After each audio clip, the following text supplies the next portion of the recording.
Hey everybody, welcome to the Lot1 Podcast. Today we are doing a special holiday episode. So special.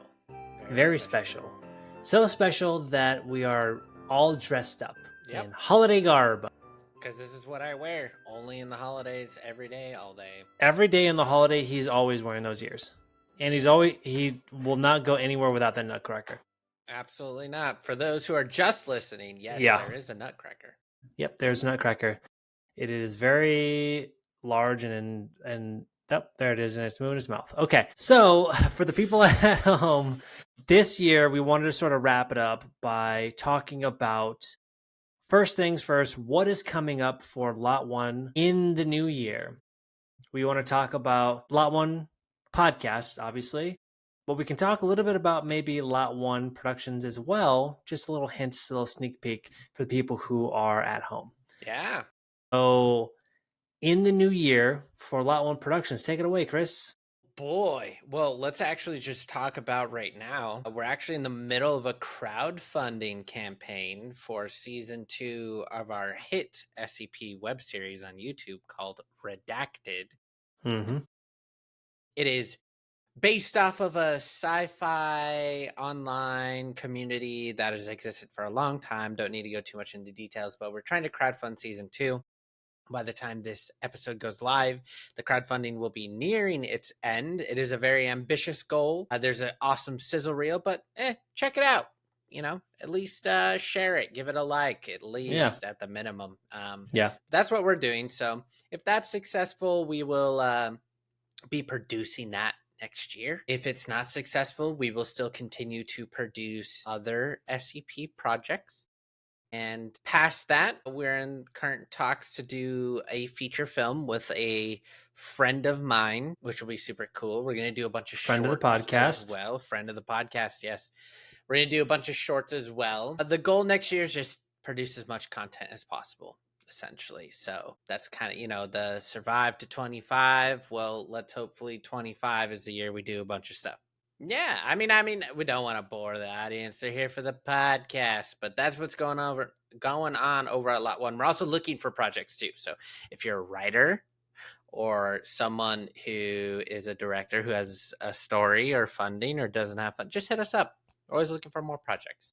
As for the podcast, we're going to be having some more exciting guests coming up. We did attend a film festival this past year, but we're going to be doing that in the future, where I don't want to say it before or it, we lock it in. Yeah. But I can give you a hint that, we may not just be going as individuals to places, but we may be going as podcast. Yeah, our goal is to continue to grow our podcast community. And so we're trying to look at ways we can do that. One of those ways is to go to filmmaking events where we can be potential part of those events, as well as, maybe we can do some events of our own, like meetups. That's something we've talked about in the past as well. Yeah, definitely. If this is something that you are interested in, for us to do a meetup or do maybe even a live event, a live podcast recording. Whoa. And you would like to do that, just let us know on Instagram or TikTok, or you can email us even. Hit us up. Yeah, just email us. Hit us up at the lot1cast@gmail.com if you want to send us a little email. Another thing that may be happening in the new year is a little bit of a format change on our episodes. We won't tell you everything that might be changing on the format, but just know that there may be new additions in some of our episodes coming out in the future. And we are going to be looking for sponsorships, more sponsorships. So if you have a brand and you're interested, let us know. Hit us up. Give us, you already got the email, so absolutely. We'd love to promote new and upcoming brands, especially too, ones that we can get behind. That's why we chose Freeme. Freeme is a great app for independent filmmakers. So yeah, exactly. Now let's go into how the year went.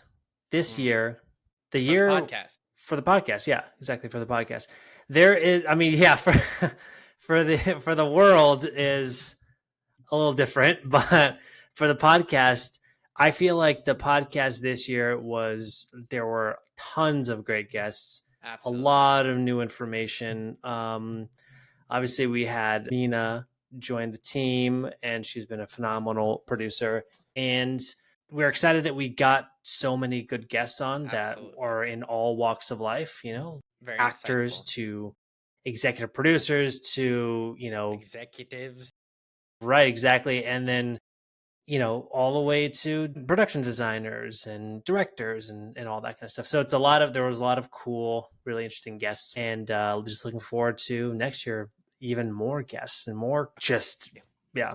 Deji, what was your favorite episode from this year? Obviously, you love them all, but was there one that I love stuck them out to all you most? equally. There's not a Yes. single episode that is higher or lower than the other in my mind. No. There were definitely some really cool highlights. I would say a really cool highlight, and maybe it's a little selfish. I did like Yoko. That was a cool episode. Another one that I really liked is Gabrielle Mirabelli. She was really cool. That was a fun episode. I feel like we kind of just like we got to really explore the intricate Yeah. details of Yeah. like how AI is going to be affecting us in the future. And there was some really cool distribution podcasts that we talked about. And so we talked to a couple people who have put on film festivals, so that was really cool, really insightful actually. And then we went to one. So that was those are some highlights I feel like for the year. How about you? Absolutely. Oh, how about me? Some of my favorite episodes, probably my favorite one that we recorded, and that was just because of just like how silly and energetic it was definitely Scott's episode, which Oh yeah. was rather new to our new format, having Mina on the podcast. Mm-hmm. Very insightful, but also just like very, very fun. I feel like the energy came out because he just talks and he's super energetic and he's very insightful. So that was a lot of fun. Some of the more recent ones that were my favorite that stood out is I've always been curious about entertainment law. Mm, So for Tisha, I think it was. yeah. Tisha Morris. Yep. The legal side of filmmaking, I think, was very insightful. I mean, Yeah. again, every single one, I'm learning something new and it's a lot of Yeah. fun. The biggest thing for me was like so many of these podcasts as a filmmaker are making me want to make more movies. It's very Yeah. inspiring to talk to and interact with filmmakers because kind of pushes you, especially when you're in the depths. And this year has been pretty crazy for the film industry. So it's been good to keep connecting with people and learning and yeah. Yeah. Speaking of that, so the next part is, what is the industry like right now? Boy. And right now I think that we are starting to see a little bit of the bounce back. Like we're starting to bounce back a little bit from the strikes and COVID and all that craziness and the consolidation. Things are starting to come out a little bit more. Not obviously as much as they were in the past. And, yeah, and the work that's out there is a lot less as well. It still hasn't recovered a whole lot. But yeah, how about you? How do you see it? A lot of my work is dried up, unfortunately. I haven't really been pushy. My life has been pretty crazy just in general across the board. So I haven't really been like reaching out too much and being pushy of like, hey, like if you need any help, whatever. I've been focused more on Lot 1 related things and next year. It's been a lot of prep for next year versus like trying to get things done this year. So for me, I think there's going to be some more consolidation. I think that there is going to be a lot more layoffs, but my hope is that we can come out on top. The industry just has to figure out how it's going to make its money the best way since they got rid of so many of their revenue streams. And so I'm hopeful. I'm always going to be hopeful, Mm-hmm. but it is what it is. We have to be hopeful. And I think that really like going to Proof Film Festival, talking to these film festival programmers, it's been Mm-hmm. very like eye-opening of like hopefulness on the independent level, less of the studio Yeah. level, which is Yeah. is really cool to see. Yeah, I think that there are so many more resources. I mean, that are coming online, but then that we're also becoming aware of, Yeah. Yeah. And I feel like, this podcast has really helped to sort of shed some light on, you know, filmmaking as a whole. Absolutely. And like what are the different parts of filmmaking that we need to be focusing on, and what are we lacking in knowledge on, and what do we actually have the good amount of knowledge on, and we can sort of focus on that. But I think in total, like the independent filmmaking scene is like starting to get a little bit better, a little bit. Yeah. Like it's starting to, there's just more resources for people to get out. And over this course of the time, I feel like I've heard more and more about like people wanting to hear more from unique voices, and so that element is something that I've heard more and more and more consistently as the year has gone by, and plus in the past few years as well. But yeah, so I think independent filmmaking is more needed now than it has been in the past. I agree with that. 100%. Okay, so our next little segment here is a little game. Christmas stuff, holiday stuff. What? That's what we're doing. We're finally getting to the fun holiday stuff. This is the fun holiday stuff. Yeah, let's do it. Get your hot cocoa out. Snap. He's got hot cocoa. I got a delicious glass of water. Get your delicious glass of water in a beer mug. Okay, so this first game here is 2 truths and 1 lie. Okay? Okay. Now I'll read it off. We can both make our predictions. Okay. And then see who's right. Okay. The town of Belford Falls in It's a Wonderful Life, 1946, was completely constructed by set designers. Okay. 2 truths and 1 lie. Okay. So one of them's a lie. Bill Murray was up for Tim Allen's role of Santa in The Santa Claus, 1994. Chevy Chase was up for the role of the Grinch in How the Grinch Stole Christmas in 2000. 2 truths, 1 lie. I think the lie is that the town of Belford Falls in It's a Wonderful Life was completely constructed by a set designer. No, that's a truth. I think Chevy Chase was not up for the role of the Grinch in The Grinch Stole Christmas in 2000. That's the one. I think it's number 3. I think that, or number 2 in this thing, but Bill Murray was not up for the role, for Tim Allen's role. I do think that. Hey, what are you doing? You need to calm down, slow down there, buddy. I'm sorry. Okay, so for the people at home and also for the people watching, Chris is cheating by trying to look at the answers right away before I've even said my thing. Not cheating. I thought he was done. I'm sorry. I was just okay. My answer was Bill Murray was not up for Tim Allen's role, and we'll see it right now. Here we go. We'll just do them all. Yeah. True, false. Right. So Chevy Chase was up for the role of Grinch in How the Grinch Stole Christmas. That is false. See, I knew that the Bedford Falls one in It's a Wonderful Life because I think I remember watching something about that it was completely constructed by the crew for the film. Yeah. I honestly I haven't even seen that movie, and I would just know that it would be completely constructed. It just seems like it'd be a thing. Okay, so round 2. So Chris gets that round. Yeah. We'll reveal them all at once. Okay, here we go. Miracle on 34th. Oh, you want to read? Okay, Chris is reading this one. Go ahead. I thought you said it was me.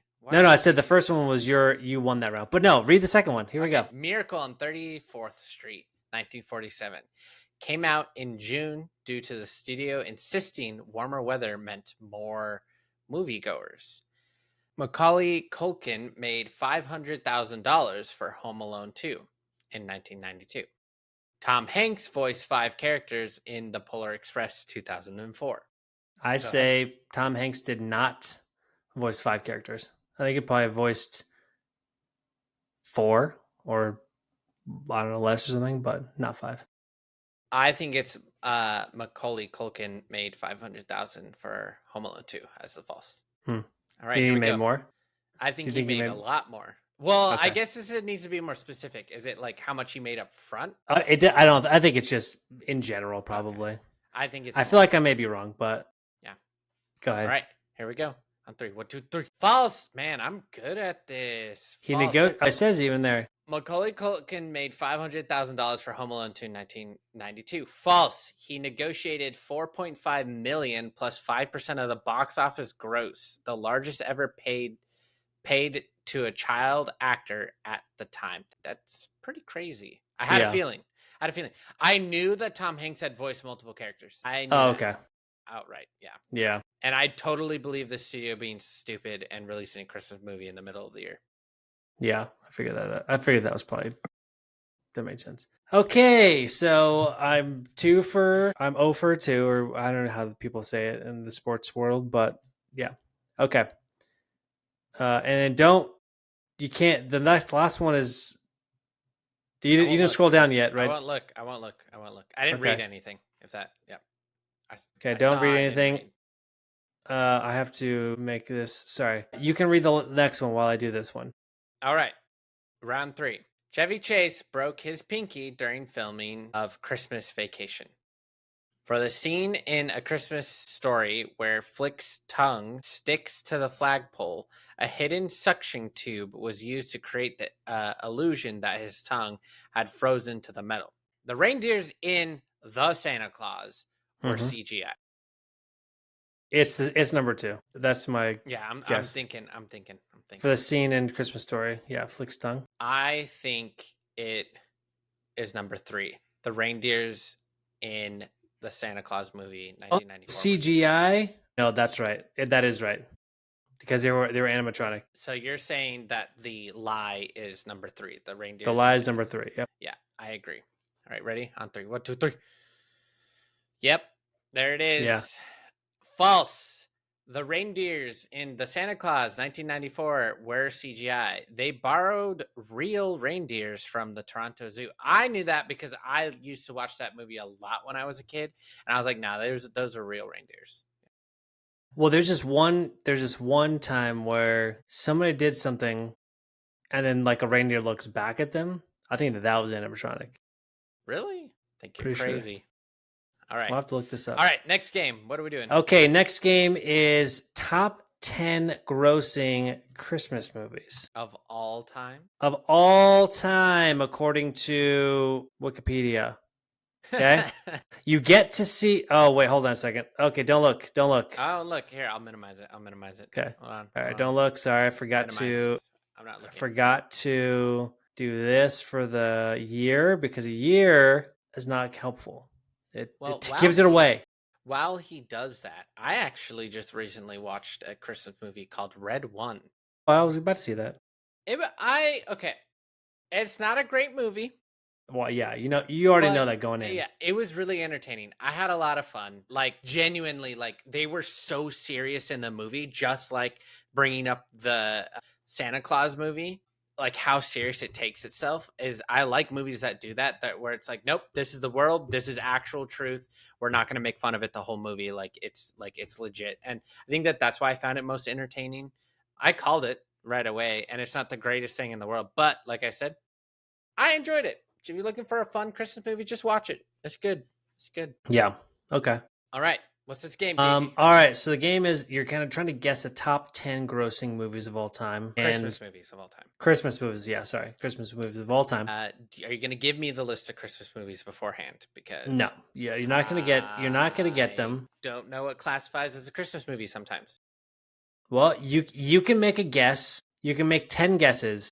I'm going to look up Christmas movies. No, you can't be looking up Christmas movies. You have to do it off memory. I need it. Okay. No, because it's so easy to look it up. You have to just what you remember as being a Christmas movie. And I'll tell you right now, there are sleepers there are things in here you would not expect.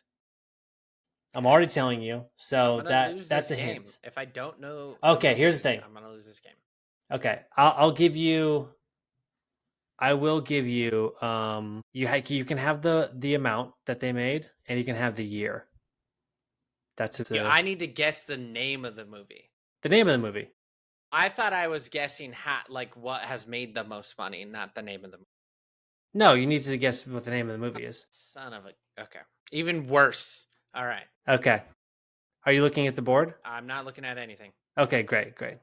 So I will give you... So number 1, I'll give you the year, 2018. I'm telling you, Deji, this is not going to work. I'm not good at... absolutely not. I'm trying to think of what's the best way to do this. No, the best way to do it is, what do you think are the top grossing Christmas?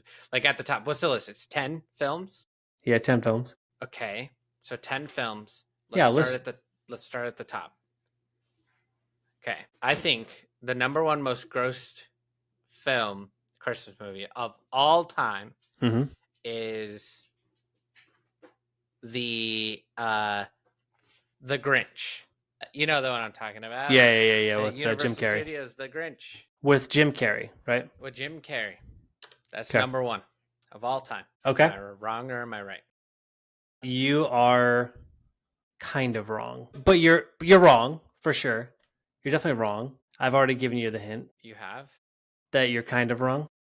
I don't know what that hint would be. It's the Grinch. It is the Grinch. Okay, but Just it's not the with Jim wrong Carrey. Grinch. It's the wrong Grinch.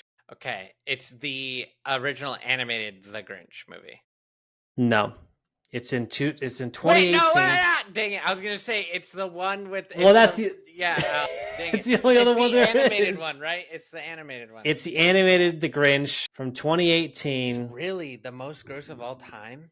Wait, directed by Scott Mosier. Had Benedict Cumberbatch, right? It was starring Benedict Cumberbatch. Yep. Yeah. I think I knew that fact. I don't know why I didn't think of that movie though. Maybe because I've never seen it.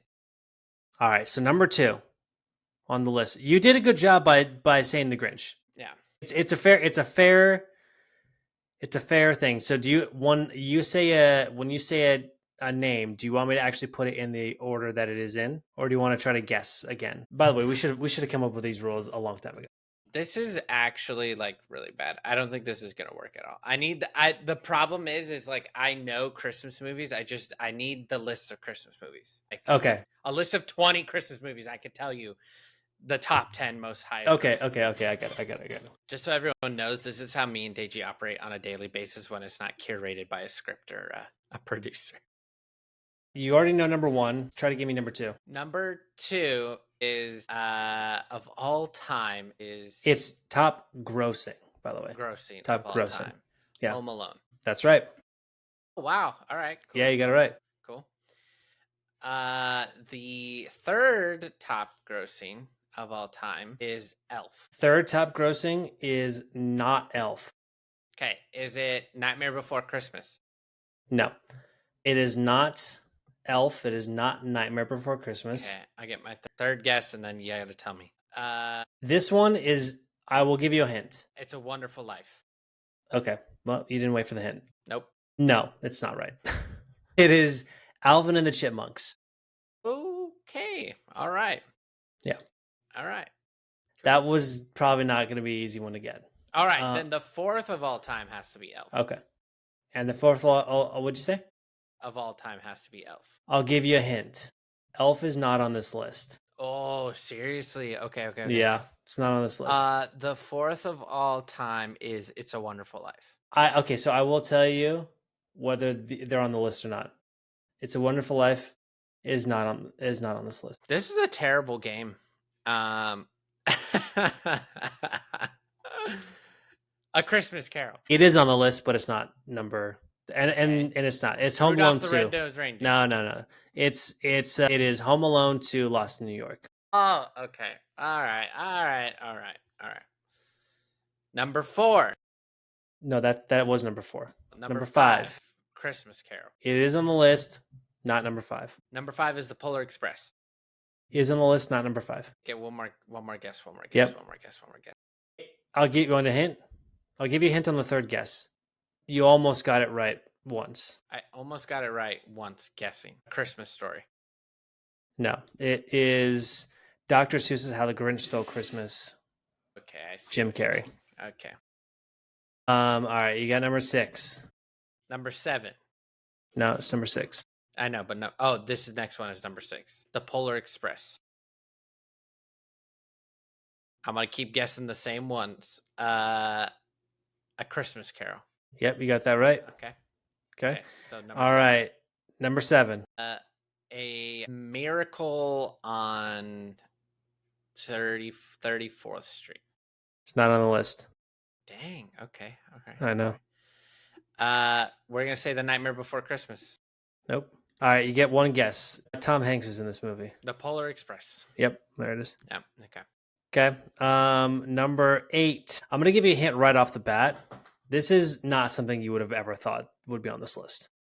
Die Hard. Edward Scissorhands. No. Okay, I'm going to give you a hint. Okay. I'm gonna give you the actor, the main actor, Okay. Michael Keaton. The Batman Returns. Yep, there it is. Seriously? Yep, that's on the. I was like, I guess. All right. Yeah, I think it's just because it happens during Christmas. Clearly. Yeah. Okay, number 9. A Christmas Carol. No. You've already said A Christmas Carol. How is number? I'm not keeping track. A Christmas Story. No. So I'll give you a hint. It's a rom-com. You're a rom-com guy, right? Totally. Yeah. I don't know. I'll give you one more hint. Okay. There's a lot of actors in it. Yeah, I'm not getting this. Love Actually. Love Actually is the name of it. Love Actually? Yeah. I've never seen it. You're not a rom-com guy. Okay. I'll give you another hint. So you're on number 10 now. Yeah. This game is going terribly. Yeah. You're on number 10 now. We got to have better rules for this. Yeah. Okay, so I'm going to give you a hint right out of the gate. This one is not something that you would think would be on a list like this. So it's not like you wouldn't classify it as a Christmas movie out the gate. Not out of the gate. Die Hard. No. Dang. The funny thing is, Die Hard's not on this list. Die Hard 1 is not on this list. Gremlins. No, it's not. Okay. I mean, Gremlins is number 19, but okay. And Die Hard is technically 21. Okay. But Die Hard. I get one more. One. Yeah, I'll give you a hint. The main character's name is John. Nope, I'm not getting this one at all. Wouldn't be on this list. Jack Frost. The main character's name is Jack. It's Die Hard 2. Die Seriously? Harder. Yeah. My God. The funny thing is that it made more money than the Die Hard, which makes sense, sequels like that. Yeah. But yeah. So recap: The Grinch, number 1 with 538 million gross. Jeez. Home Alone, 76 mil. Alvin and the Chipmunks, 365 mil. Home Alone 2, Lost in New York, 358 million. How the Grinch Stole Christmas, 345 million. A Christmas Carol, 325. And that, is the Christmas Carol from 2009, the animated version. The Polar Express, 315 million. Batman Returns, 266 million. Love Actually, 245 million. Die Hard 2, 240 million. And that was the list. Top 10 grossing movies of all time. All right. Deji, I got a game for you. Okay. Are you ready? This one should be easier. I promise. All right. You ready? Okay. What movie is this quote from? And it'll be a Christmas movie. Okay. Got it. All right. Ready? Yep. We elves tried to stick to the 4 main food groups: candy, candy canes, candy corn, and syrup. Elf. Okay. That was an easy one, right? I believe it's silly, but I believe. Is there 2 I believes in the very beginning? I believe it's silly, but I believe. Elf? Nope. Miracle on 34th Street. Oh, I've never seen it. Okay. No one should be alone on Christmas. I feel like that could be any. No one should be alone on Christmas. Oh, I know what it is. It's Home Alone 2. I'm sure it's in there, but according to this website, is Dr. Seuss How the Grinch Stole Christmas. Oh, yeah. Cindy Lou Who says it. All right. You should know this one. You can mess with a lot of things, but you can't mess with the kids on Christmas. Is it the Santa Claus? Nope. Home Alone 2, Lost in New York. All right. Just because I cannot see it doesn't mean I can't believe it. That's the Santa Claus. Nope. The Nightmare Before Christmas. Okay. Isn't there anyone who knows what Christmas is all about? Good God. This is ridiculous. Yeah. This game is a Charlie Brown Christmas. Good God, no. All right. The thing about trains, it doesn't matter where they're going. What matters is deciding to get on. Polar Express. Good job. Nobody's walking out on this fun, old-fashioned family Christmas. This is probably National Lampoon's Christmas Vacation. Yeah. You got it. Who Okay. told you you could eat my cookies? That's the Santa Claus. Jingle all the way. Okay, let's see if you know this one. I realize that Christmas is the time to be with the people you love. Huh? I realized that Christmas is the time to be with the people you love. Die Hard. Well, there you have Yeah. it, kids. That's the thing. The lands are so generic. It's like almost impossible. Okay. Well, If you're thank still you. with us, Yeah, if you're still with us, if appreciate you being haven't, with us yeah, with our right. shenanigans. Thanks so much for listening. We Yes. hope that in the new year you join us for more conversations with industry professionals about filmmaking. You know, this is a passion of ours. We've been filmmaking, for quite a while, and we want to keep doing it. We want to keep learning, and hopefully you want to keep Absolutely. learning with us. So hopefully in the new year we can make more great us. shorts, great movies, great things, and we can all learn together. Survive till 25, thrive in 26. Is this a new phrase? You're trying to push this new phrase? I might have stolen it, but I'm not going to say where I stole it from. All right, guys. Well, thanks for watching. And if you want to stay tuned on some of the things we've got going on, make sure you follow us at the Lot1 Podcast on all the socials. If you want to send us any listener mail, if you have any ideas for questions you want to ask us or future guests, make sure you hit us up. LOT period PRDTNS at gmail.com. So it's Lot1 period PRDTNS at gmail.com. You can also just go to our website, lot1productions.com, and send us a message there. Also, we are taking a break for the holidays. We will be returning with our regular scheduled releases for the podcast on January 14th. So we'll see you then. We got a lot of great guests coming up. I'm really excited about it. But we'll be taking a break. We're still around. Just check us back out. We'll be back in January 14th. All right. Thank you guys so much. And we'll see you then. See ya. Bye.